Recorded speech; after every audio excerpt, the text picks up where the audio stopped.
Welcome to the basement of secrets. Books line the walls and papers are strewn about. But today I have a story for you. A story like no other. So please sit back and relax. Fear not the shadows that creep near.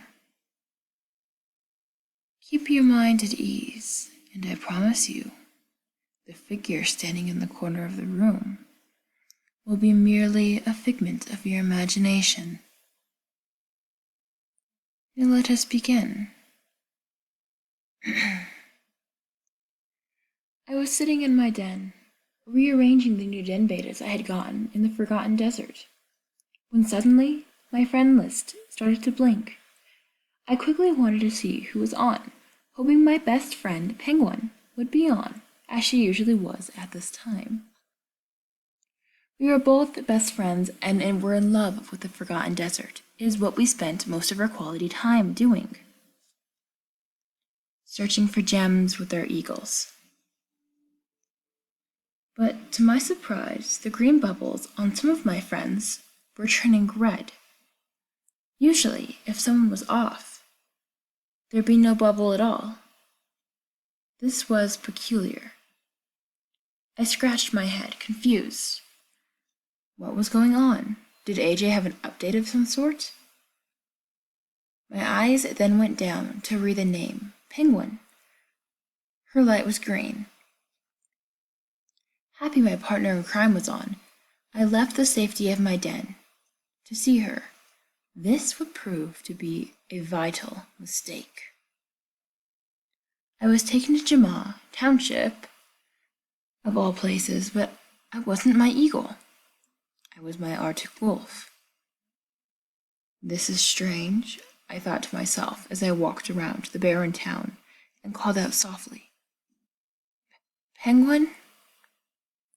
My eyes scanned the empty place that was once filled with laughter and joy. Now was dead silent and seemed to have an eerie feeling. Fog had rolled in. That was when I heard a groggy roar that gave me goosebumps. I ran and dove into the bushes, fear beginning to grip my body. As I stayed silent, every muscle had become rigid, and I felt as if I had become feral, like my ancestors. No! Help! My ears flicked as I heard the harsh squeal of a bunny. I peeked out and saw the bunny and the lion. The lion had mauled the poor bunny. I felt my stomach begin to turn. In his jaws, her lifeless body lay limply. Her eyes filled with a dead glaze as they rolled to the back of her head. My God, what is going on here? This isn't right. Where is everybody? Why is it barren? My white eyes flickered as I looked onto the lion, who began to rip into the poor bunny, spewing her organs everywhere, blood covering his muzzle.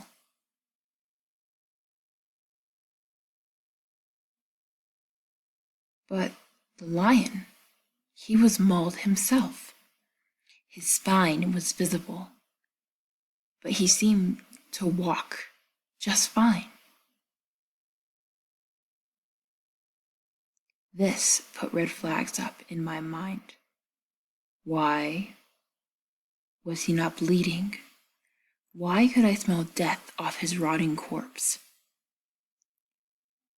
And why was he alive in general? This was odd, and it set me on edge. I looked around frantically, seeing the diamond shop door was locked. Why? I looked to Solo Arcade. Blood was splattered along the outside walls, and I could only imagine what had gone on inside. There was a body hanging out of the fountain. I looked around. The lion was busy eating the rabbit and ripping her limb from limb and apart. Her fuzzy tail, miles as exaggerated, more like feet away from her body. I quietly crept from my bush.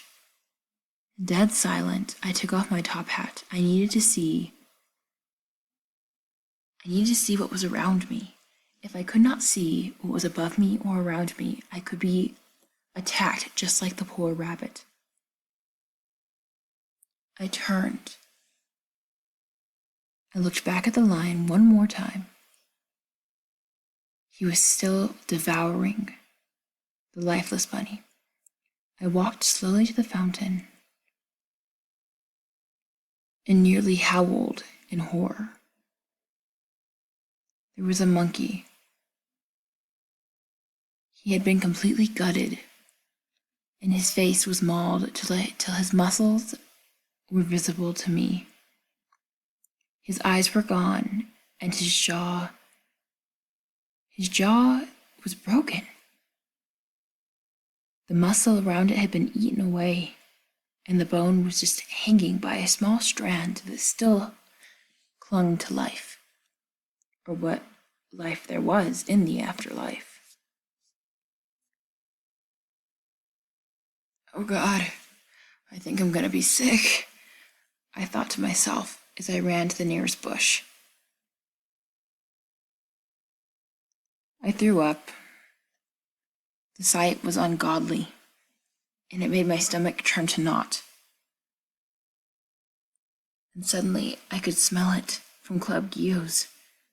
My nose was burning. I listened, pressing my ear to the door. Nothing. I heard nothing. Not even the music. There was no pulsing lights, except for the ones that hung from the ceiling. I gently opened the door, making sure it would not creak.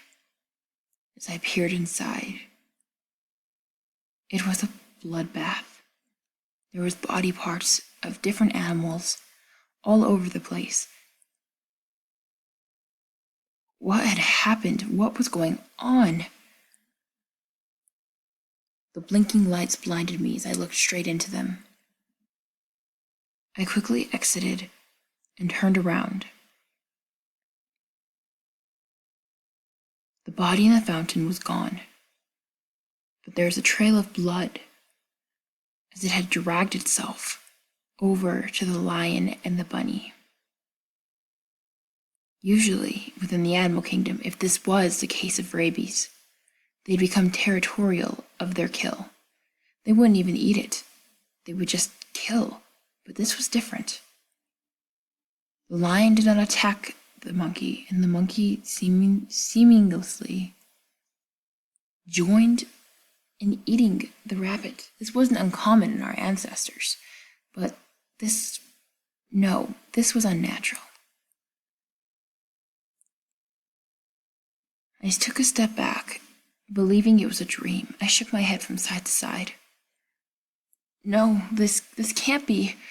I need to go home and sleep. This is a dream. It is. When I went to go home, I could not. What? No. I began to panic. When suddenly, my friend list started to blink again. More of my friends had red bubbles and not green. Penguin's was still green. I knew that she had to be okay. Green was good, right?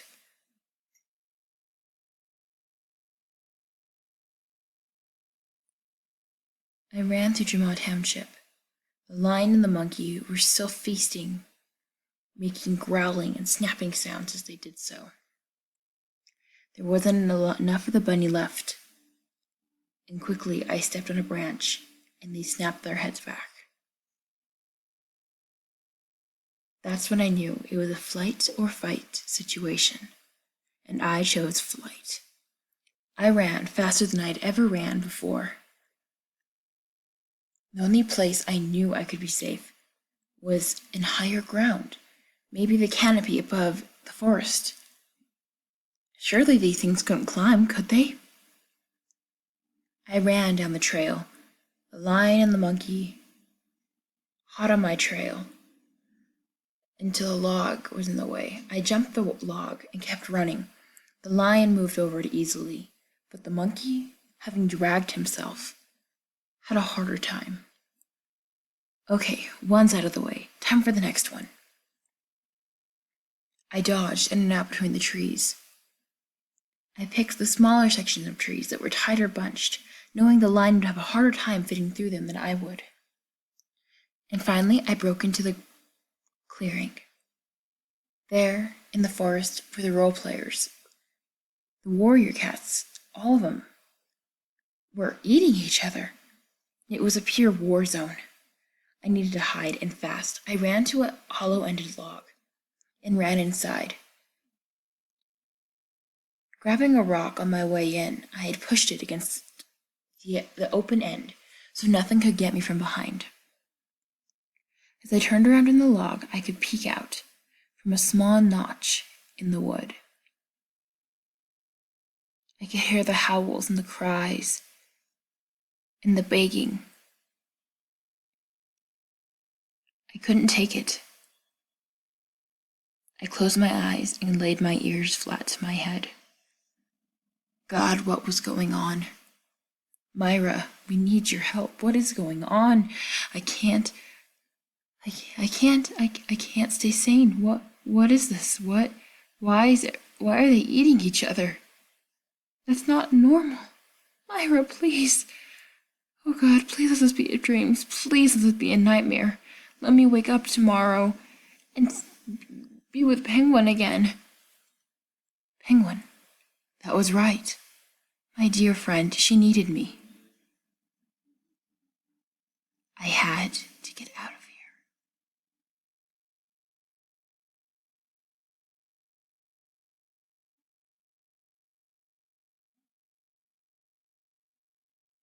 Boo! Hi guys, it is Black Wolfly Moon here, and I am sorry if that got a bit gory. I'm gonna put a label in the title because that was crazy. I'm sorry. I have a huge love for this kind of stuff, writing stories like this. So I hope that you like it too.